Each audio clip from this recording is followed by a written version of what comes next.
नमस्कार। आज हम अध्ययन करते हैं क्लास सप्तमी में प्रश्नावली एक पूर्णांक। अब पूर्णांक के बारे में अध्ययन करने से पहले हमने जो पूर्व की कक्षाओं में जो अध्ययन किया है एक बार वो देख लेते हैं। तो पूर्व में हमने पढ़ा है प्राकृत संख्याएं। अब प्राकृत संख्याएं क्या होती है? ऐसी संख्याएं जो एक से प्रारंभ होकर धनात्मक अनंत तक चले, तो वो सभी क्या होती है? प्राकृत संख्याएं। इसके पश्चात बात करते हैं पूर्ण संख्या की। अब पूर्ण संख्याएं क्या होती है? ऐसी संख्याएं जो शून्य से प्रारंभ होकर अनंत तक चले, तो वो क्या कहलाएगी? पूर्ण संख्या। अब इन दोनों के लिए कॉन्सेप्ट क्या बन जाता है कि सभी प्राकृत संख्या पूर्ण संख्या होती है, लेकिन सभी पूर्ण संख्या प्राकृत नहीं होती। क्यों? क्योंकि पूर्ण संख्या के सभी जो वैल्यू है प्राकृत में होते हैं सिवाय जीरो के। यदि हम ये कहें कि पूर्ण संख्या में शून्य को छोड़ दिया जाए तो क्या शेष सभी अंक प्राकृत संख्याएं हैं? तो बिल्कुल ये कथन सत्य होगा। अब हम बात करते हैं इसमें अगला बिंदु हमारा पूर्णांक संख्याएं। तो पूर्णांक संख्याएं क्या होती है? पूर्णांक संख्याओं में हम कह देंगे कि धनात्मक व ऋणात्मक संख्याओं के समूह को हम क्या कहेंगे? पूर्णांक संख्याएं। यानी सभी ऋणात्मक और सभी धनात्मक संख्याएं शामिल हो, साथ में क्या हो? शून्य हो, तो वो सभी संख्याएं क्या कहलाएगी? पूर्णांक संख्याएं। जैसे कि ऋणात्मक अनंत से -2, -1, 0, 1, 2, इस प्रकार धनात्मक अनंत तक। तो ये संख्याएं क्या होती है? पूर्णांक संख्याएं होती है। अब ये जो पूर्णांक संख्याएं हैं, अब पूर्णांक, प्राकृत व पूर्ण, इन तीनों में आपस में क्या संबंध होगा कि सभी प्राकृत और सभी पूर्ण क्या होगी? पूर्णांक। लेकिन पूर्णांक पूर्ण व प्राकृत नहीं हो सकती। तो ठीक है, अब इसके पश्चात बात करते हैं हम संख्या रेखा की। तो इन पूर्णांक जो संख्याएं हैं, इन पूर्णांक संख्याओं को हम संख्या रेखा पर दर्शा सकते हैं। तो संख्या रेखा पर यहाँ शून्य है, 1, 2, 3 इस प्रकार अनंत तक चलते हैं। ये -1, -2 और ये अनंत तक चलते हैं। तो इसमें यदि पूर्णांक संख्याओं में यदि हम जोड़ते हैं तो संख्या रेखा पर क्या होगा? दाईं ओर चलेगा। यदि हम ये इनकी वैल्यू घटेगी तो क्या होगी? बाईं ओर चलेगी। फॉर एग्जाम्पल हमने कहा कि हमने दो पूर्णांक संख्याओं को जोड़ा, दोनों कैसे? धनात्मक पूर्णांक को जोड़ा, तो किस तरफ चलेंगे? दाईं ओर। यदि हमने दोनों ऋणात्मक पूर्णांक को जोड़ा तब किस तरफ चलेंगे? उस स्थिति में क्या होगी? यह बाईं तरफ चलेगी। और इसी प्रकार व्यवकलन के लिए भी। अब हम बात करते हैं हमारा जो महत्वपूर्ण बिंदु है आज की इस वीडियो का, वह जो है कि पूर्णांकों के योग एवं व्यवकलन के गुणधर्म। तो देख लेते हैं पूर्णांकों के योग एवं व्यवकलन में क्या गुणधर्म है। तो सबसे पहले बात करते हैं हम योग के लिए। तो पहला बिंदु हो गया पूर्णांकों के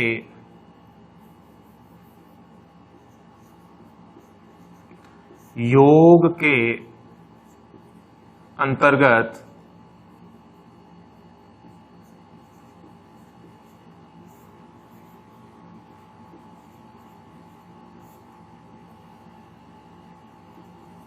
संवृत। इसमें कहने का तात्पर्य है कि यदि हम पूर्व क्लास में हमने पढ़ा था कि यदि आप दो पूर्ण संख्याओं को जोड़ेंगे जैसे कि 6 व 7, तो आपको हमेशा क्या प्राप्त होगी?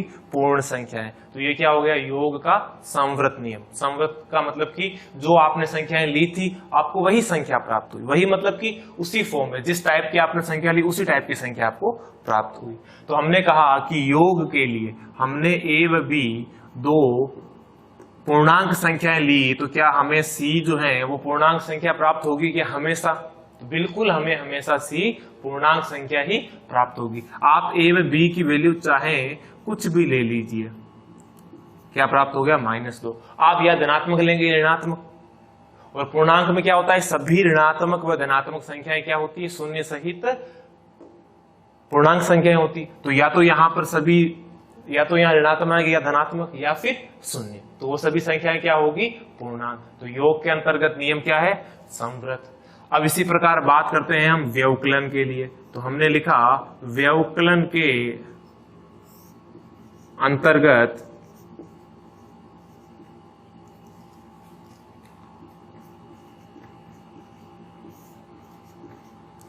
समवृत्त।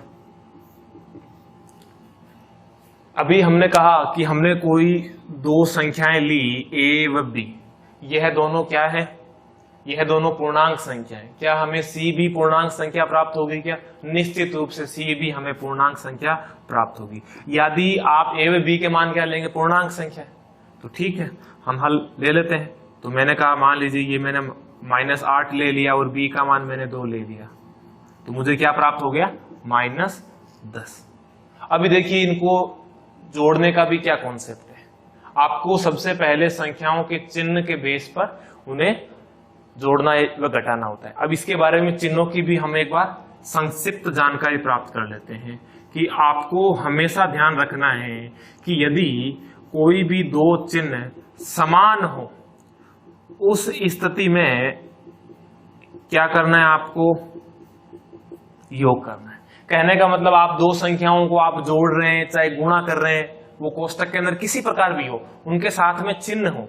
तो यदि ये हो सकता है कि एक कोष्टक बाहर हो, यानी दो चिन्ह जहां भी आपको नजदीक दो चिन्ह दिखें, चाहे वह गुणा के रूप में हो, चाहे आप योग कर रहे हो उस स्थिति में चिन्ह हो, तो ध्यान रखना है कि हमेशा जब भी चिन्ह समान दिखेंगे उस स्थिति में क्या करना है, उन्हें को हमेशा जोड़ना है। क्या दिखे, समान दिखे, और दोनों चिन्ह अलग अलग दिखे उस स्थिति में क्या करना है, घटाना है। जैसे कि यहाँ दोनों चिन्ह क्या दिखे, अलग अलग, तो हमने घटाया था 5 में से 3। अब आप बोलोगे माइनस ही क्यों लिखा, प्लस क्यों नहीं लिखा। पहला तो कॉन्सेप्ट आपका ये रहा चिन्ह वाला कि आपको संख्याओं के मध्य दो चिन्ह लगे हुए आगे, तो दोनों समान हैं तो आप जोड़ेंगे, यदि विपरीत है तो आप घटाएंगे। तो विपरीत चिन्ह थे, हमने घटा दिया, 5 में से 3 2। अब उसके पश्चात बात करते हैं कि यदि जो आपने संख्याएं ली हैं उसमें आपको देखना है बड़ी संख्या कौन सी। चिन्हों को छोड़ दीजिए आप एक बार, 3 बड़ी है या 5, तो आप बोलोगे ऑफिशियली 5 बड़ी है, 3 बड़ी थोड़ी। तो 5 बड़ी है तो 5 के आगे क्या है, माइनस, तो बड़ी संख्या आगे है तो माइनस लगा दो। या फिर आप इसे संख्या रेखा के अनुसार भी देख सकते हैं। जैसे कि ये संख्या रेखा है, मैंने यहां लिखा 0, यहां -1, -2, ये -3, ये -4, यहां हो गया -5, ये +1 +2। अभी पहले क्या है, -5, ये रहा -5। मैंने क्या कहा, जब भी किसी आप ये पूर्णांक संख्या के अंदर कोई भी धनात्मक पूर्णांक जोड़ते हैं तो किस तरफ जाएगी, दाईं तरफ। तो दाईं तरफ चलना है कितना, 3। तो मैंने कहा यहां है तो 3 चलेगी, तो पहले 1, फिर मैंने कहा 2, फिर 3, तो कहां पहुंच गई, -2 पर। आंसर क्या आया, -2। तो आप इस प्रकार संख्या रेखा से भी देख सकते हैं, पर संख्या रेखा से देखना कठिन होगा, संख्याएं वैल्यू बड़ी आ गई तो संख्या रेखा पर दर्शाना कठिन है। तो सरल तरीका क्या है, दोनों के चिन्ह देखने। मान लो आप कहेंगे यदि यहां इस प्रकार होता तब हम क्या करते, तो आपको कोई बड़ा कार्य नहीं, नजदीक दो चिन्ह कहां हैं, तो यहां सबसे पहले नजदीक यहां है। ऐसा नहीं आप इनको देख के हल करने लगे, नहीं, पहले आपको कोष्टक को खोलना, जहां कोष्टक दिखे उसे खोलो। तो कोष्टक ये, तो कोष्टक के ये बाहर, ये अंदर, मतलब ये अंदर और ये बाहर। तो कोष्टक के दोनों चिन्ह कैसे हैं, हमने देखा दोनों अलग अलग। तो क्या करना है, माइनस। जब भी अलग अलग चिन्ह दिखे माइनस लगा दो, समान दिखे तो प्लस, ठीक है। तो यहां पर आप इन्हें घटाएंगे, कितना आ जाएंगे, -8। तो अभी ये देखिए, आप पूर्णांक संख्या में से क्या कर रहे हैं, किसी पूर्णांक संख्या को घटा रहे हैं, मतलब किसी भी पूर्णांक संख्या में से आप धनात्मक को घटाएंगे या ऋणात्मक को जोड़ेंगे, कोई फर्क नहीं उसमें। ऋणात्मक को जोड़ना, धनात्मक को घटाना, कोई अंतर नहीं, दोनों एक ही बात। अब आप पूर्णांक संख्या में से घटाएंगे तो किस तरफ चलेंगे, आप इसकी बाईं तरफ चलेंगे, वरना जोड़ेंगे तो दाईं तरफ चलेंगे। तो ठीक है, तो ये हो गई संख्या रेखा की चिन्हों की जानकारी। तो हमने जोड़ा 10 क्या आया, एक पूर्णांक संख्या। तो व्यवकलन के लिए भी ये क्या है, समवृत्त है। समवृत्त मतलब कि हमने जब दो संख्याएं पूर्णांक ली, उन्हें हमने घटाया तो पूर्णांक प्राप्त हुई, जोड़ा तो पूर्णांक प्राप्त हुई। ठीक है, अब हमारा तीसरा बिंदु है क्रम विनिमय गुण। क्या योग व व्यवकलन के लिए क्रम विनिमय जो गुण है वह लगता है क्या, वह भी हम देख लेते हैं।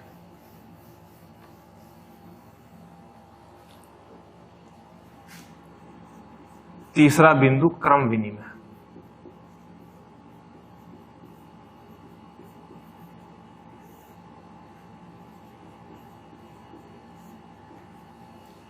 क्रम विनिमय में सबसे पहले बात करते हैं हम योग के लिए। क्या ए व बी दो पूर्णांक संख्याएं हैं? यदि ए व बी दो पूर्णांक संख्या है, यदि मैं ए में बी जोड़ूं या बी में ए जोड़ूं, क्या ये कथन सदैव सत्य होगा क्या योग के लिए? कहने का तात्पर्य आप ए व बी दो पूर्णांक संख्याएं ले रहे हैं, यदि आप ए के अंदर बी को जोड़े या बी के अंदर आप ए जोड़े, क्या ये कथन सदैव सत्य प्राप्त होगा क्या? मतलब क्रम विनिमय, मतलब कि आप यदि इनके क्रम को बदल देते हैं तब भी आपको आंसर समान प्राप्त होगा, तो क्रम विनिमय नियम लगता है। और क्रम बदलने पर समान आंसर प्राप्त नहीं आते दोनों तरफ, तो नियम नहीं लगता है। तो पहले हमने देखा योग संक्रिया के लिए। तो यहां ए मान लीजिए मैंने ले लिया 3, बी की वैल्यू हो गई 5, बी की वैल्यू 5, ए की वैल्यू 3, दोनों को जोड़ा 8, इधर भी जोड़ा, कितने आ गए 8। तो क्रम विनिमय नियम योग के लिए क्या होता है? लगता है। तो आपको ध्यान रखना है कि जब भी आपको योग के लिए आगे पूछे हैं तो क्रम विनिमय जो गुण है क्या योग के लिए लगता है पूर्णांकों में? तो बिल्कुल लगता है। फिर दूसरी संक्रिया है इसमें व्यवकलन की। तो हमने देखा व्यवकलन के लिए संक्रिया, व्यवकलन संक्रिया का प्रयोग करते हैं। तो हमने कहा यदि मैं ए में से बी घटाऊं या बी में से ए, समान आंसर प्राप्त होगा क्या? आप चाहे ये एग्जांपल ले लो, चाहो तो अलग ले लो। हमने कहा ठीक, पहला भी हमारा चिन्ह वाला कॉन्सेप्ट, इसके आगे कोई चिन्ह नहीं यानी प्लस, इसके आगे कोई चिन्ह नहीं यानी कि प्लस। ठीक है, तो मैंने कहा कि यहां ये प्लस और ये माइनस अलग अलग चिन्ह है, घटा दो। 5 में से 3 घटाए तो 2, इधर दोनों अलग अलग चिन्ह घटाए। उसके पश्चात दूसरा कॉन्सेप्ट क्या था? जो संख्या दोनों में से बड़ी है, बड़ी कौन है? 5, आगे माइनस तो माइनस, इन दोनों में बड़ी कौन है? 5, तो आगे प्लस। क्या माइनस 2 प्लस 2 के बराबर होता है क्या? बिल्कुल नहीं, क्योंकि जब हम संख्या रेखा पर देखते हैं तो यहाँ 0, 1 और 2, -1 व -2, -2 यहाँ है, +2 यहाँ, दोनों काफी अलग अलग है। कितने का अंतर है? 3 संख्याएं इनके मध्य उपस्थित है, तो ये क्या हो गया? बराबर नहीं होगा। तो व्यवकलन संक्रिया के लिए क्रम विनिमय नियम लागू नहीं होता। तो हमने क्या लिखा? a minus B not equal b minus A, not बराबर, इस लाइन का मतलब है कि बराबर नहीं है, इसका मतलब बराबर है। यदि इस प्रकार है तो बराबर है, ऊपर एक लाइन कीजिए, मतलब बराबर नहीं है। तो ठीक है, तो यह तो हो गया क्रम विनिमय नियम योग एवं व्यवकलन के लिए। फिर हमारा चौथा जो बिंदु है वह है साहचर्य गुण। क्या पूर्णांक संख्याओं के लिए साहचर्य का जो गुण है वह लगता है क्या योग व व्यवकलन संक्रिया के लिए? तो यह भी हम देख लेते हैं साहचर्य गुणधर्म क्या है।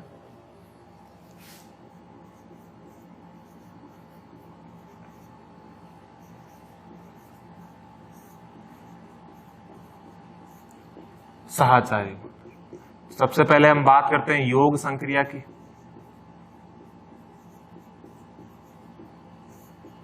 योग संक्रिया में कहते हैं कि यदि आप a में b को जोड़ो, बाद में c को जोड़ो, या फिर आप पहले b व c को जोड़ के फिर a को जोड़ो, क्या मान आपको समान प्राप्त होंगे क्या?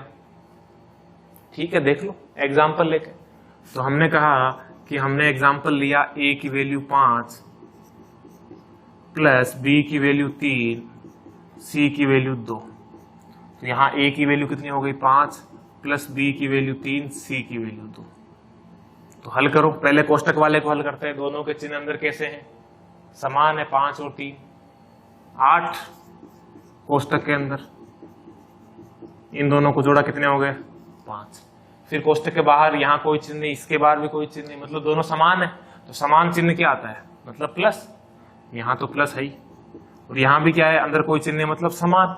जब भी समान चिन्ह हो क्या आएगा, प्लस। तो यहाँ क्या आ गया, 5 प्लस 8 और 2 10, 5 और 5 10, तो बराबर प्राप्त हो रहे हैं। मतलब कि कथन क्या है, सत्य है। साहचर्य जो गुणधर्म है योग संक्रिया के लिए हमेशा लागू होगा। तो यहाँ यह आपके फॉर्मूला बन गया, किसके लिए, साहचर्य गुण पूर्णांक संख्याओं के योग संक्रिया में लागू होता है। क्या यह व्यवकलन के लिए भी लागू होता है, क्या देख लेते हैं हम। आप एग्जाम्पल लेके हल कर लीजिए व्यवकलन के लिए भी। तो हमने देखा व्यवकलन के लिए, तो देख लेते हैं अभी।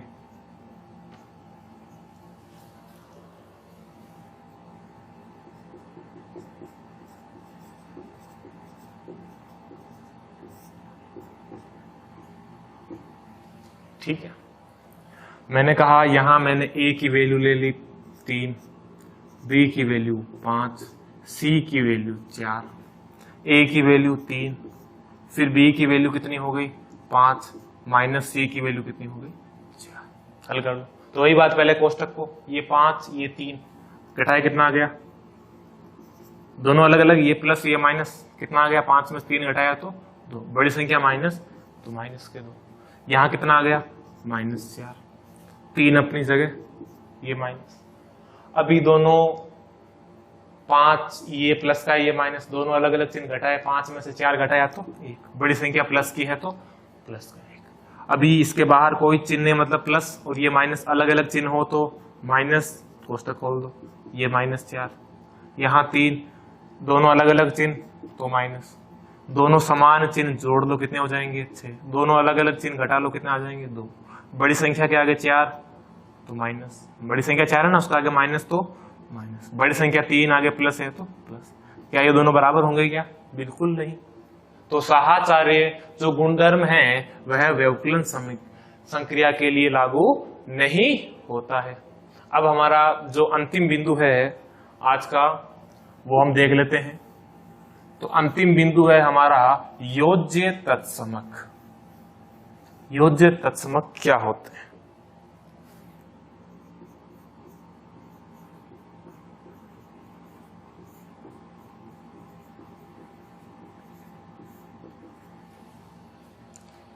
योज्य तत्समक का तात्पर्य कोई भी ऐसी संख्या, यानी कि मैंने कहा ए कोई पूर्णांक संख्या है, योज्य यानी होता है प्लस व माइनस।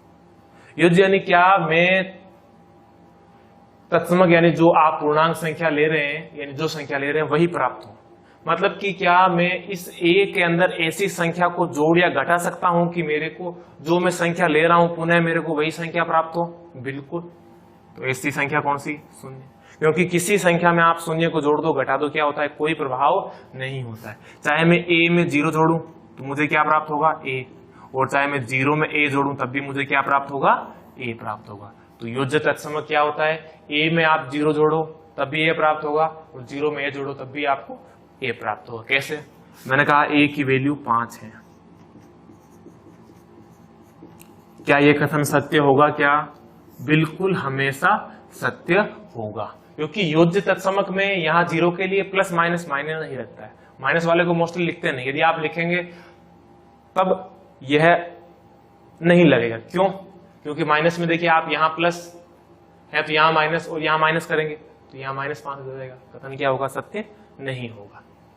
तो मैंने कहा आप ए में 0 जोड़े या 0 में ए जोड़े तो कथन क्या होगा, योज्य तत्समक किसके लिए लगेगा, केवल योग संक्रिया के लिए। तो हमने कहा 5 में 0 जोड़ो तब भी 5 प्राप्त हुआ और 0 में 5 जोड़ा तब भी 5 प्राप्त हुआ, तो ये कथन सत्य है। अब इसके साथ में एक बात का भी और अध्ययन कर लेते हैं, योज्य प्रतिलोम क्या होते हैं पूर्णांक संख्याओं के लिए। तो आपके प्रश्नावली में क्वेश्चन आ सकते हैं। तो योज्य प्रतिलोम, योज्य मतलब होता है कि चिन्ह प्लस या माइनस, प्रतिलोम यानी कि उनका उल्टा करना, यानी कोई भी संख्या, जैसे कि मैंने कहा 5 का योज्य प्रतिलोम, तो आप इस संख्या को स्थिर रख दीजिए, इसका जो चिन्ह है वो बदल दीजिए, तो प्लस है तो माइनस। इसी प्रकार मान लीजिए कह दिया कि -6, इसका योज्य प्रतिलोम क्या हो जाएगा, +6। मतलब कि संख्या को स्थिर रखना है, उसका चिन्ह बदल देना है। क्या कहलाएगा? योज्य प्रतिलोम। योज्य यानी कि चिन्ह धनात्मक या ऋणात्मक, प्रतिलोम यानी कि उसका उल्टा करना। जो चिन्ह है आपको उसका उल्टा चिन्ह करके उस पूर्णांक संख्या को लिखना है। तो आज का जो हमारा वीडियो है यहीं पर समाप्त हुआ। आगे के जो बिंदु हैं वो हम अगले वीडियो में अध्ययन करेंगे।